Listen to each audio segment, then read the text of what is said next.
سے اسما سے گفتگو کریں گے جن کی تفصیلات پیچھے گزر چکی ہیں.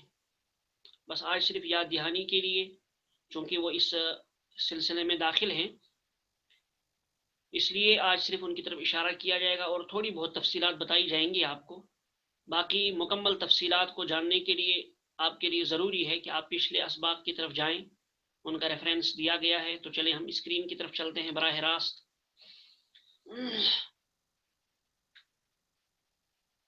الدرس الثانی والستون 62واں سبق غیر منصرف کا اعراب. اچھا ہم نے اس کو غیر منصرف لکھ دیا، اسماء متمکنہ ہی لکھ دیتے، عمومی عنوان اسماء متمکنہ کا اعراب.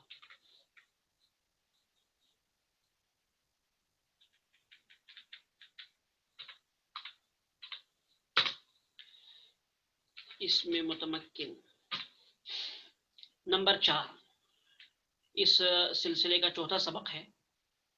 نمبر 9 ان اسما میں سے آج 9واں اسم ہے جو جمع مؤنث سالم. کیا ہے جمع مؤنث سالم؟ جمع مؤنث سالم کسے کہا جاتا ہے؟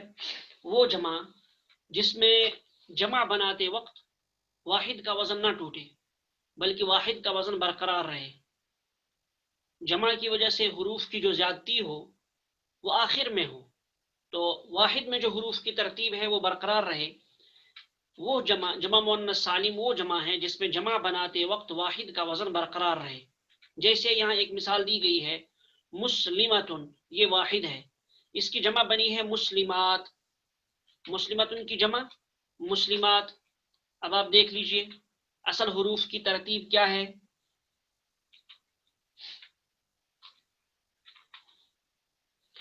واحد میں حروف کیا ہے؟ میم سین لام میم. اب اس کے اندر جو گولتا ہے یہ گولتا مؤنث ہونے کی علامت ہے، یہ اصل حروف میں داخل نہیں ہے لہذا اس کا اعتبار نہیں ہوگا. اصل حروف ہیں میم سین لام اور میم، یہ 4 حروف. ان 4 حروف کی جو ترتیب ہے جب ہم اس کی جمع بناتے ہیں مسلمتن کی، ہمیں وہاں نظر آ رہا ہے کہ وہ 4 حروف اسی ترتیب سے موجود ہیں. پہلے میم سین پھر لام پھر میم. اس کے بعد جو اضافہ ہے وہ ان 4 حروف کے بعد ہے. آپ دیکھ رہے ہیں میم سین لام میم. تو معلوم ہوا جمع مؤنث سالم وہ جمع مؤنث ہے جس میں جمع بناتے وقت واحد کا وزن برقرار رہے، واحد میں جو حروف کی ترتیب ہے وہ ٹوٹے نہ. مسلمتن ایک مسلمان عورت، مسلماتن بہت ساری مسلمان عورتیں جمع. نوٹ تفصیل کے لیے سبق نمبر 38 ملاحظہ فرمائیں. یاد رکھیے گا سبق نمبر 38 جو ہمارے یوٹیوب چینل فہم قرآن کورس پر موجود ہے. اعراب. اب اس کا اعراب کیا ہے؟ جمع مؤنث سالم کا اعراب کیا ہے؟ اس پر اعراب بالحرکت آتا ہے. شروع میں آپ کو بتایا جا چکا ہے کہ اعراب کی 2 قسمیں ہیں، ایک اعراب بالحروف، ایک اعراب بالحرکت. اعراب بالحرکت کیا ہوتا ہے؟ زبر زیر پیش کے ذریعے اعراب ہو. تو جمع مؤنث سالم پر اعراب ہوتا ہے اعراب بالحرکات، اعراب بالحرکت. کیا ہے اعراب بالحرکت؟ اس کی جمع مؤنث سالم کا کیا اعراب ہے؟ حالت رفعی میں ضمہ یعنی پیش کے ساتھ. حالت رفعی جب وہ فاعل بنے، مبتدا بنے وغیرہ وغیرہ، تو حالت رفعی میں ضمہ یعنی پیش کے ساتھ، اور حالت نصبی و جری میں، حالت نصبی اور جری میں دونوں صورتوں میں اس کا اعراب یکساں ہوتا ہے. تو حالت نصبی اور جری میں کیا ہوتا ہے؟ کسرہ یعنی زیر کے ساتھ. تو حالت نصبی اور جری میں کسرہ یعنی زیر کے ساتھ اس کا اعراب ہوتا ہے. مثلا مثال یہاں دی گئی ہے جاءت مسلماتن. دیکھیے جاءت مسلماتن، یہ آخری حرف ہے تا، اس پر دیکھیے آپ کیا اعراب ہے. تا دو پیشتن، تو اعراب بالحرکت ہے. رأیت مسلمات، یہاں فاعل بن رہا ہے، یہ مسلمات یہاں فاعل بن رہا ہے، جمع مؤنث سالم یہاں فاعل بن رہا ہے. جاءت آئی مسلمات مسلمان عورتیں، تو آنے والی کون ہے؟ یہ عورتیں ہیں لہٰذا یہ فاعل ہیں. رأیت مسلمات، میں نے دیکھا مسلمان عورتوں کو. اب دیکھیے رأیت اس میں رأى فعل ہے اور تو اس کے اندر فاعل ہے. یہ ورب ہے، یہ اس کا سبجیکٹ ہے اور مسلماتن یہاں مفعول ہے یعنی آبجیکٹ ہے، تو مفعول کا اعراب نصب کے ساتھ یعنی زبر کے ساتھ ہوتا ہے، آپ کو معلوم ہے مفعول منصوب ہوتا ہے، لہٰذا یہ حالت نصبی میں ہے۔ مسلماتن یہاں مفعول ہونے کی وجہ سے حالت نصبی میں ہے، تو حالت نصبی میں اس کا اعراب دیکھ رہے ہیں آپ زیر کے ساتھ، دو زیر کے ساتھ، مسلماتن۔ اوپر بتایا گیا تھا آپ کو حالت نصبی اور جری دونوں صورتوں میں اعراب کسرہ کے ساتھ ہوتا ہے یعنی زیر کے ساتھ۔ حالت جری کی مثال دیکھیے، مررتو میں گزرا بمسلماتن مسلمان عورتوں کے پاس سے۔ اب یہ حالت جری میں کیوں ہے؟ کیونکہ با حرف جر آ رہا ہے، با حرف جر کے آنے کی وجہ سے مسلماتن جمع مؤنث سالم حالت جری میں ہے، لہذا مررتو یہ فعل با فاعل اور بی حرف جار ہے، مسلماتن مجرور ہے، مجرور ہونے کی وجہ سے حالت جری میں ہے۔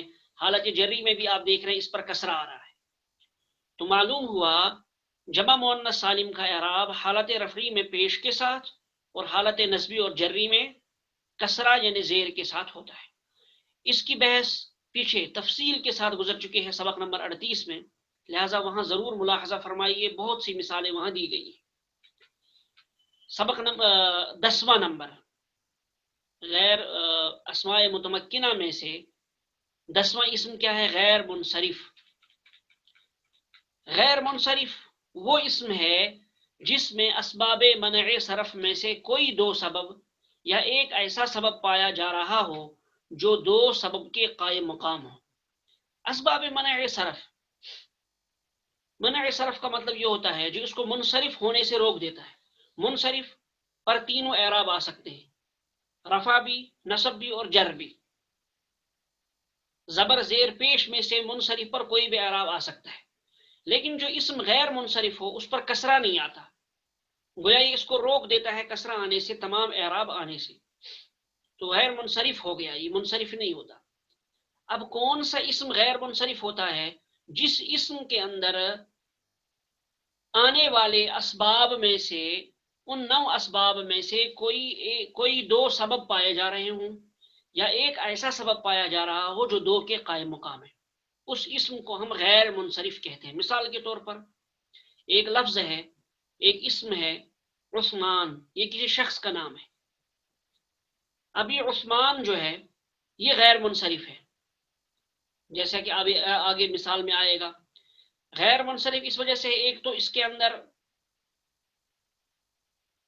علم ہے،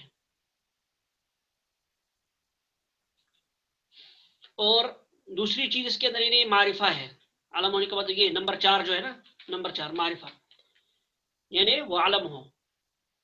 اور پھر الف نون زائدتان، یہ جو آخر میں آ رہا ہے 9واں سبب، تو عثمان کے اندر یہ دو سبب پائے جا رہے ہیں۔ کہا جاتا ہے کہ اصل میں عثمو تھا، آخر میں اس کو الف اور نون بڑھا دیا گیا تو یہ عثمان ہو گیا۔ جیسے عمران ہے، عمران یہ اصل میں عمر تھا، پھر اس کے آخر میں الف نون بڑھا دیا گیا تو عمران ہو گیا۔ الف نون زائدتان اس کے آخر میں ہے تو یہ عمران ہو گیا۔ ایک سبب تو اس کے اندر الف نون زائدتان ہے، دوسری چیز اس کے اندر معرفہ ہے یعنی علم ہے۔ معرفہ کا مطلب یعنی علم کسی متعین چیز کا نام، جسے آپ کہتے ہیں پراپر ناؤن۔ تو یہ 9 اسباب ہیں، جس اسم کے اندر ان 9 اسباب میں سے دو سبب پائے جائیں یا ایک ایسا سبب پایا جائے جو دو کے قائم مقام ہو، مثلا جمع ہے یہ دو کے قائم مقام ہے، تو ایک ایسا سبب پایا جائے جو دو کے قائم مقام ہو، اس اسم کو غیر منصرف کہا جاتا ہے۔ اب اس اسم پر زیر نہیں آئے گا، تو غیر منصرف کو آپ سمجھ چکے ہوں گے۔ غیر منصرف کا تفصیلی بیان بھی پیچھے 2 اسباق میں سبق نمبر 29 اور سبق نمبر 30 میں آ چکا ہے، ان کو بھی تفصیل کے ساتھ، تفصیل کو دیکھنے کے لیے، سمجھنے کے لیے، اس سبق کو سمجھنے کے لیے ان دونوں ویڈیوز کا دیکھنا ضروری ہے۔ اگر آپ کے پاس PDF موجود ہو تو اس کی طرف بھی رجوع کریں، آپ کے پاس موجود ہوگی۔ تو غیر منصرف وہ اسم ہے جس میں اسباب منع صرف میں سے کوئی دو سبب یا ایک ایسا سبب پایا جا رہا ہو جو دو سبب کے قائم مقام ہو۔ اسباب منع صرف 9 ہیں۔ نمبر 1 عدل۔ عدل کا مطلب یہ ہوتا ہے ایک لفظ کو بدل کر دوسرا لفظ بنا دیا گیا، مثلا عمر ہے، کہا جاتا ہے یہ عمران سے بنا ہے، الف نون جو آخر میں زائدہ تان اس کو ختم کر کے عمر بنا دیا گیا، تو یہ عدل ہو گیا، ایک لفظ سے دوسرا لفظ نکل آیا۔ وصف، کہ اس میں صفت کے معنی پائے جا رہے ہوں، وصف کے معنی اس میں صفت کے معنی پائے جا رہے ہوں، جیسے احمر ہے سرخ ہونا، اصفر پیلا ہونا وغیرہ۔ تانیس کہ وہ مؤنث ہو، کسی مؤنث کا نام ہو یا وہ مؤنث مانا جاتا ہو۔ معرفہ یعنی علم ہو، متعین شخص کا نام ہو۔ عجمہ یعنی وہ لفظ عجمی ہو، غیر عربی لفظ ہو۔ جمع یعنی جمع منتہی الجموع، جمع سے یہاں مراد ہے جمع منتہی الجموع جو دو سبب کے قائم مقام ہوتا ہے، جیسے مسجد کی جمع مساجد، ہر جمع اس میں داخل نہیں ہے، غیر منصرف کے اسباب میں داخل نہیں۔ جمع سے مراد ہے جمع منتہی الجموع۔ میں اس کو بریکٹ میں لکھ دیتا ہوں، اس کا ایک دو وزن ہے اس کے، تو جو اس وزن پہ آئے وہی جمع منتہی الجموع ہوگا۔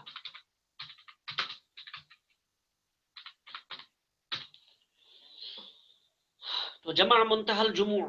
نمبر 7 ترکیب، یعنی دو اسموں کو ملا کر ایک ایسا کر دیا گیا ہو کہ اب دونوں ایک بن گئے ہوں، جیسے وہاں مثال دی گئی ہے بعل بکہ کی۔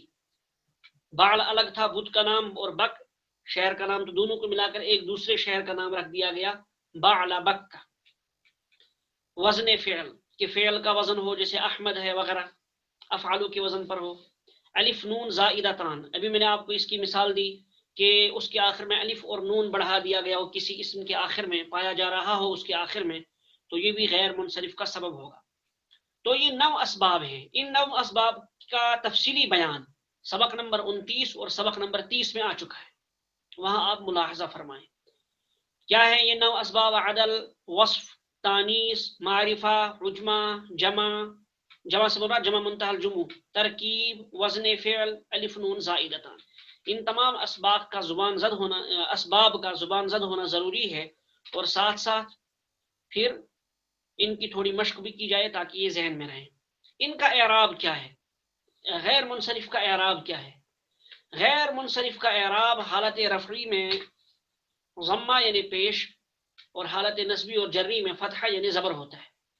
جمع مؤنث سالم کا تھا حالت نصبی اور جری میں کسرہ، اس میں ہے جمع حالت نصبی اور جری میں فتحہ یعنی زبر، اس پہ کسرہ نہیں آتا، اس لیے اس کو غیر منصرف کہا جاتا ہے۔ مثلا جاء عثمان، عثمان شخص کا نام ہے، یہاں دیکھیے آپ، یہ 3 حروف ہیں پہلے، عین سین میم۔ عین سین میم کے آخر میں الف اور نون بڑھا دیا گیا ہے، اسی کو کہا جاتا ہے الف نون زائدتان۔ تو عثمان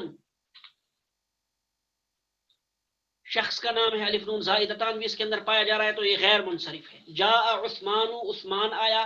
رأیت عثمان، یہاں یہ فاعل ہے، عثمان یہاں فاعل ہے، آنے والا عثمان ہے لہذا فاعل ہے۔ رأیت عثمان، میں نے عثمان کو دیکھا۔ یہاں دیکھیے آپ، عثمان چونکہ حالت نصبی میں ہے، یہ مفعول ہونے کی وجہ سے لہذا زبر آ گیا حالت نصبی میں۔ مررت بعثمان، میں گزرا عثمان کے پاس سے، یہاں حرف جر با آ رہا ہے لہذا یہ حالت جری میں ہے، حرف جر با کی وجہ سے یہ حالت جری میں ہے۔ آپ دیکھ رہے ہیں حالت جری میں ہونے کے باوجود اس پر زبر ہی آ رہا ہے، اس پر زیر نہیں آیا۔ قرآن کریم میں اس کی بے شمار مثالیں ہیں۔ تو بہرحال ان 9 اسباب کو آپ ذہن میں رکھیے اور پھر ان کو ذرا تھوڑا بٹھائیے، اور پچھلے اسباب کو سبق نمبر 29 اور سبق نمبر 30 کو ضرور ملاحظہ فرمائیں، اس میں اس کی اس غیر منصرف کی مزید تفصیلات آپ کو وہاں ملیں گی، ان کو بھی ذہن نشین کر لیجیے۔